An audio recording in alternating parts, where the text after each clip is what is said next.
The wheels of the wheelchair made a soft, rhythmic squeak as Gregory Vale pushed his daughter down the long corridor of Terminal B. He had been through this exact airport a dozen times before. But never like this. Never with the weight of hope pressed so tightly against his chest, it hurt to breathe.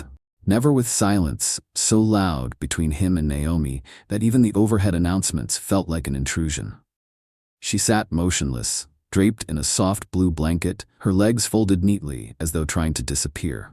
Her blonde hair veiled her cheeks, her eyes never lifted from the floor. Gregory didn't blame her.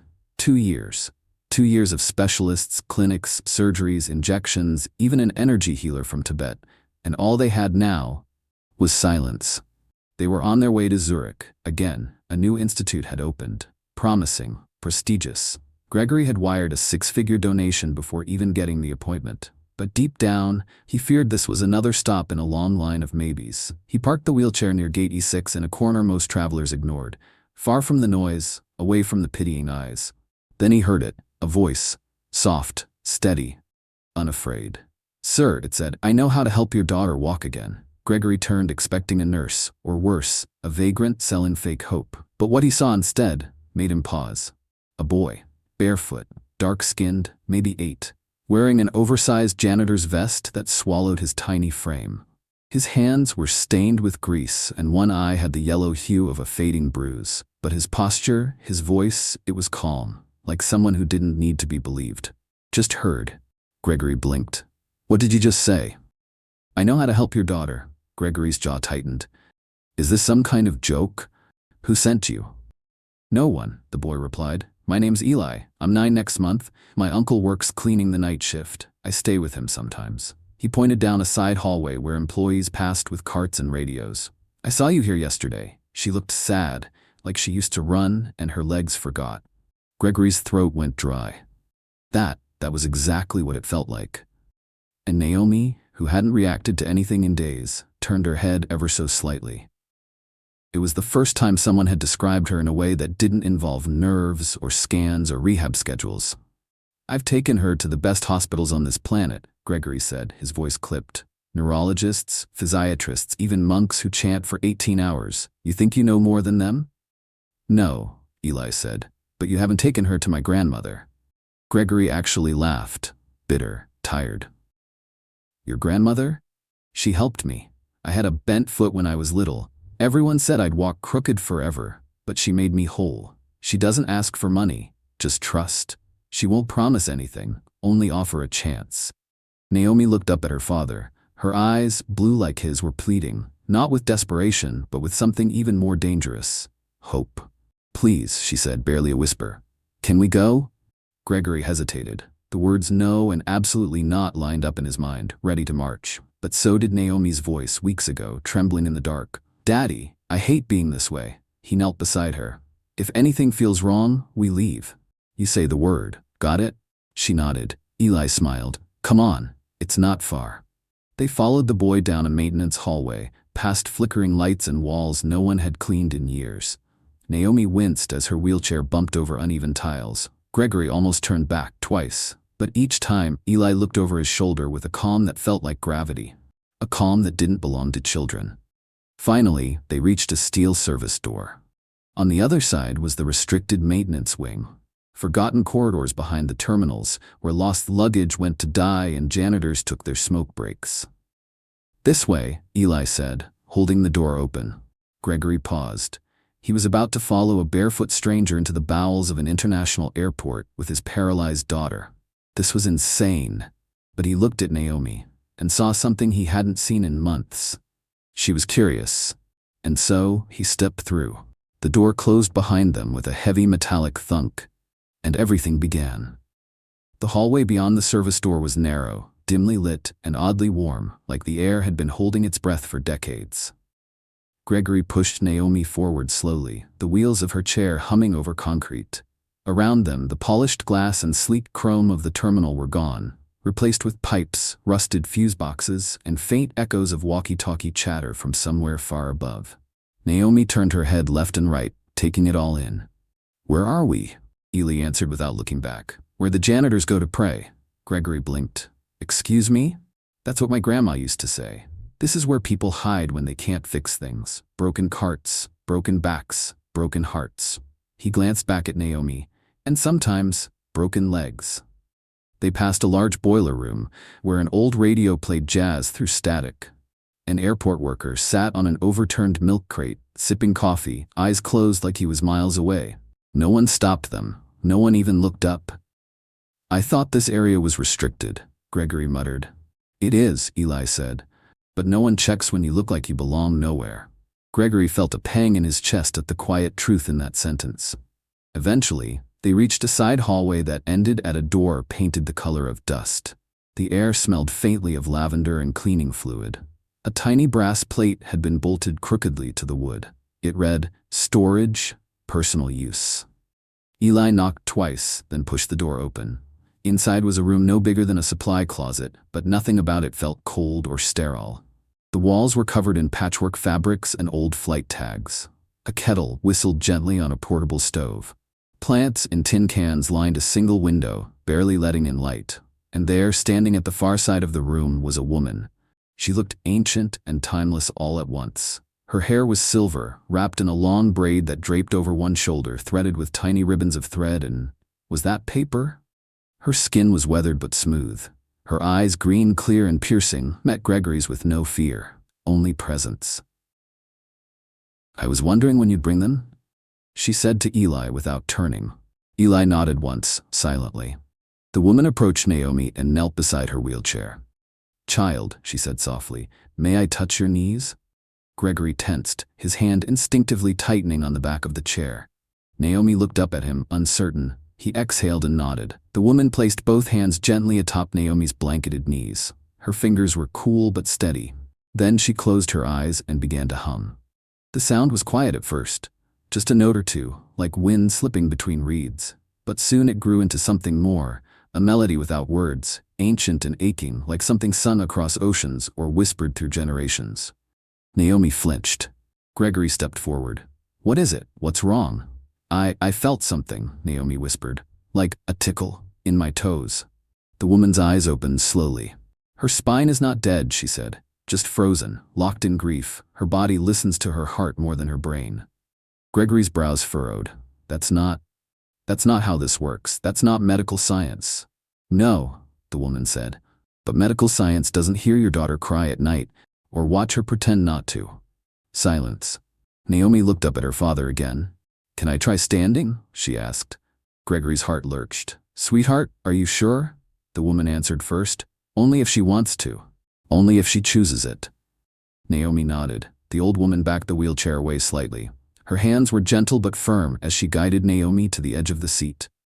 Naomi placed her feet on the ground, wobbly, unsure. Her arms trembled. Gregory moved to catch her, but the woman raised a hand. "Wait." Naomi pressed her hands against the armrests. She focused. And then her right foot moved, then her left. She stood, shakily, like a newborn deer, but she stood. Gregory gasped and dropped to his knees. "Naomi." "I'm standing, Daddy," she whispered. "I'm really standing." Tears spilled down her cheeks. Gregory pulled her into his arms, afraid she might fall or vanish. "I've got you," he whispered, his voice cracking. "I've got you." Naomi clung to him, sobbing. "I felt my legs, Daddy. I really felt them." "You did, sweetheart," he said. "You did." Behind them, the woman stood silently. There was no triumph in her face, no celebration. Just stillness.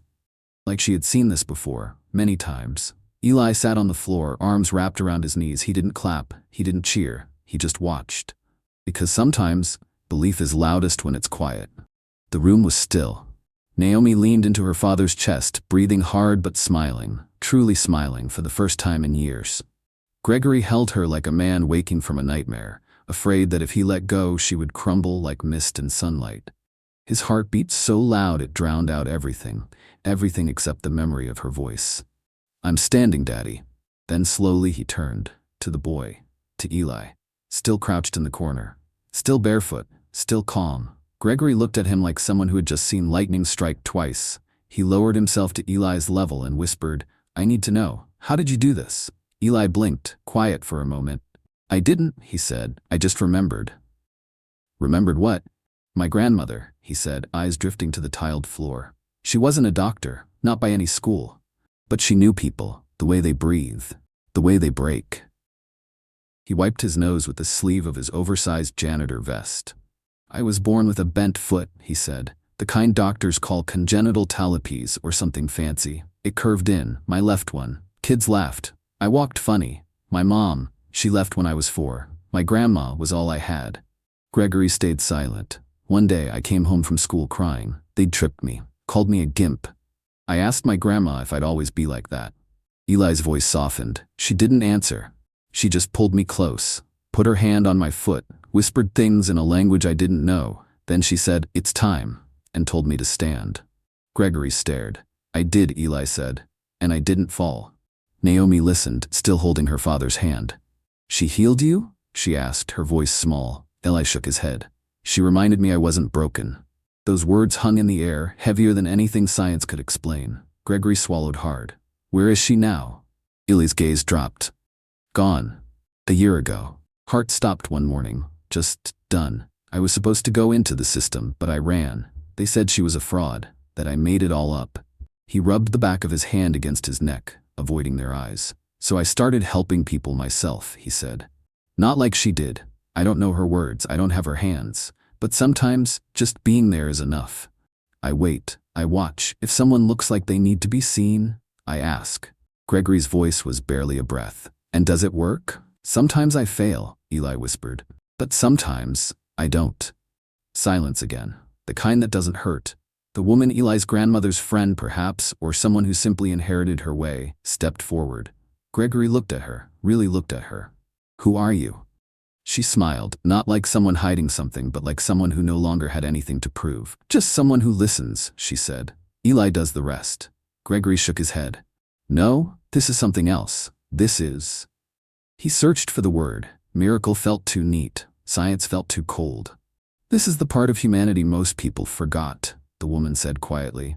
"Healing doesn't always need wires or pills or surgeries. Sometimes it just needs presence." He looked at Naomi, who was now gently holding the wheelchair with one hand, steadying herself. Her fingers trembled, yes, but her eyes were burning with something fierce. "Hope." Gregory turned back to Eli. "I want to take you with us." Eli blinked. "What?" "To Zurich. I can set you up. Doctors, schools, a future." Eli took a step back, shaking his head. "My place is here, in the corners, the quiet ones. That's where the hurt lives. That's where I'm needed." Gregory hesitated. "What if I want to help you?" Eli smiled softly. "You already did. You listened." He turned to Naomi. "Most people don't." Gregory reached into his coat and pulled out a card. His personal number, one only his assistant, his daughter, and 3 world leaders had. "If you ever need anything," he said, "food, shelter, safety, you call this, day or night." Eli studied the card for a moment, then folded it carefully and tucked it into the inner lining of his vest like it was made of gold. Naomi looked at him. "Will I see you again?" Eli's eyes crinkled at the corners. "If you ever forget how to believe," he said, "I'll probably be nearby." She limped forward, shaky but determined, and threw her arms around him. It was the first time anyone had hugged Eli in over a year. And it would not be the last. 1 week later, the sky was clear over Orlando. The early morning sun gleamed off the terminal glass like hope catching light. It was the day of the spring showcase at Brightwater Academy, an elite private school tucked in the suburbs, the kind of place where last names came with legacies and cameras outnumbered questions. Naomi Vale stood backstage, her hands clutching the side of the curtain. The gymnasium was packed, parents, teachers, news crews, all curious. Not because she was presenting anything, but because she was walking. No wheelchair, no braces, no nurses hovering in the wings, just Naomi. 3 steps, that's all she'd practiced. 3 careful steps, no rush, no expectations. Gregory stood off to the side in a tailored navy suit he hadn't worn in months. His heart thundered louder than any speech. He had canceled the Zurich flight. He hadn't told a soul why. Because how do you explain something that isn't supposed to happen? When the headmaster called her name, the applause started slow, polite, unsure, but as she stepped out, step 1, step 2, step 3, a hush fell over the crowd. And then, a sound not heard in that gym in years, a gasp. Naomi reached the center of the stage, turned and faced them. She stood tall, shaking, yes, but standing. The cameras zoomed in. The microphones tilted forward. One reporter leaned over and whispered, "Miss Vale, what changed? Was it a new treatment? A surgery? Experimental therapy?" Naomi smiled and said 5 words. "A boy who believed I could." That was it. No medical jargon, no grand reveal, just a simple truth. Later that morning, miles away, in a quiet alley behind the arrivals terminal, Eli sat beside a girl no older than Naomi, who hadn't spoken a word since losing her father 6 months ago. She wore a hospital tag still wrapped around her wrist. He didn't ask for her story. He didn't offer food. He didn't ask if she wanted to talk.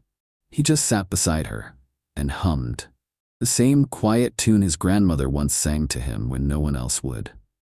A sound like wind weaving through forgotten rooms. The girl didn't look at him, but she didn't move away either. And in Eli's world, that was the first step. Meanwhile, at the Vale residence, Gregory sat alone in his study, rewatching the footage from the showcase. Naomi's steps, her words, her fire.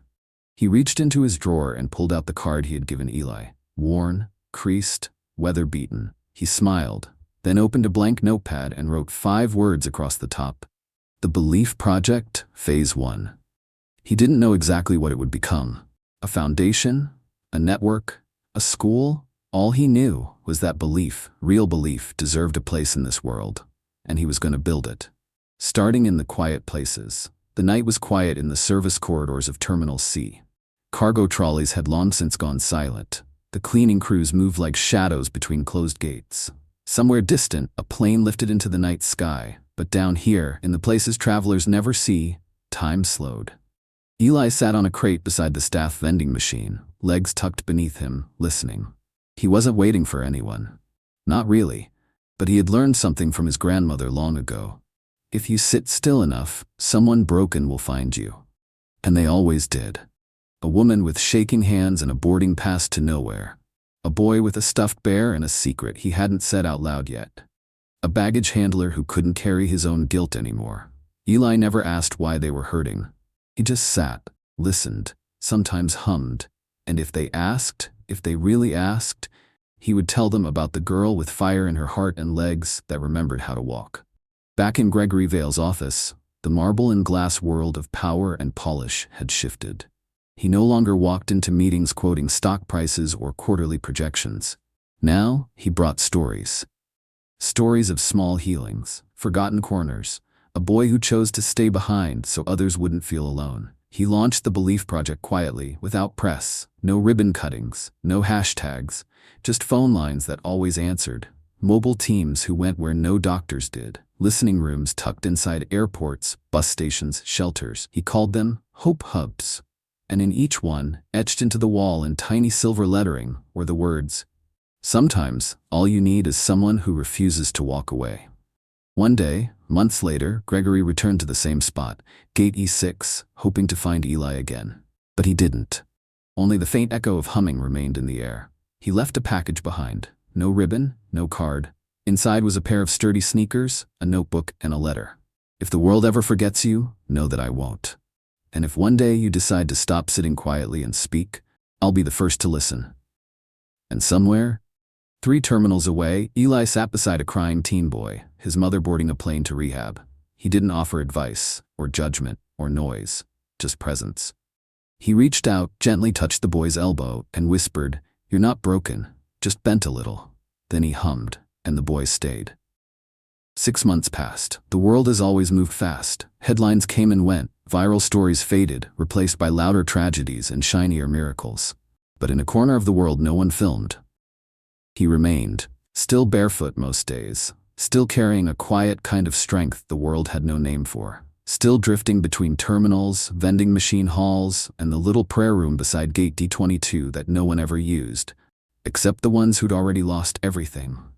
By now, people had heard rumors. There's a kid who found a way to make a paralyzed girl walk again.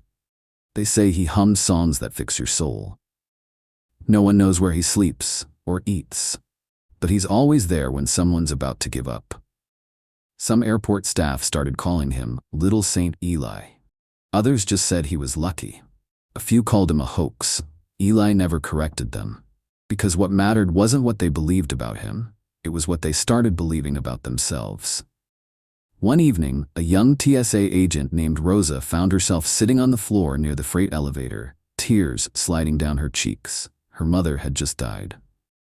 No one knew. She hadn't told anyone, not even her supervisor. But somehow, Eli knew. He didn't say a word, just sat beside her, opened a packet of graham crackers, shared one. Half an hour passed. Then she whispered, "I don't think I can go back out there."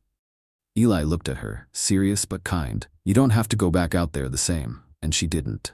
That night, Rosa stood taller at her station, and for the first time in years when someone thanked her, she believed it. Elsewhere, in a school gymnasium 1,000 miles away, Naomi Vale ran, not just walked, ran, laughing, arms wide open into a sea of screaming teammates. She had joined track and field. Her coach once said she wouldn't qualify. She didn't care. It wasn't about medals. It was about feeling her legs move and knowing deep in her bones that belief had a name. And that name was Eli. And in Gregory Vale's office, now rebranded the Belief Institute, a new team member filed in a fresh batch of letters. They came from around the world. One from a mother in Jakarta whose son hadn't spoken since the earthquake, until someone hummed to him. One from a nurse in Detroit who'd found a boy crying in the airport chapel, with a drawing of a brown angel with no shoes. And one from a pilot in Dubai who landed a delayed flight 3 minutes early just because some kid reminded me who I used to be. Gregory smiled, added the letters to the archive, then stared at the board beside his desk, covered in pins and strings, tracing moments Eli had touched lives without ever asking for recognition. At the center of the board was a photograph. Naomi and Eli, both barefoot, both laughing, both whole. Some stories don't end with credits, they echo. And in the quiet spaces of our lives, the hospital lobby, the back gate of an airport, a bus stop in the rain, if you listen closely, you might hear it, that soft, steady hum, and know that somewhere nearby, the boy who stayed behind is still watching, still believing, still waiting to remind us, we're not broken, just bent a little. If this story touched your heart, if it reminded you that healing doesn't always come in hospitals, and that belief can live in the quietest corners, then don't just scroll away. Subscribe to Aiva Stories, where we tell the stories the world forgets. The ones that whisper when the noise is too loud. The ones that remind us, hope never leaves. It just waits. Hit that subscribe button, turn on the bell, and stay with us for more powerful, emotional, and unexpected stories every single week. And tell us in the comments, where in the world are you watching from, and who taught you to believe again? Until next time, stay kind, stay curious, and never stop listening.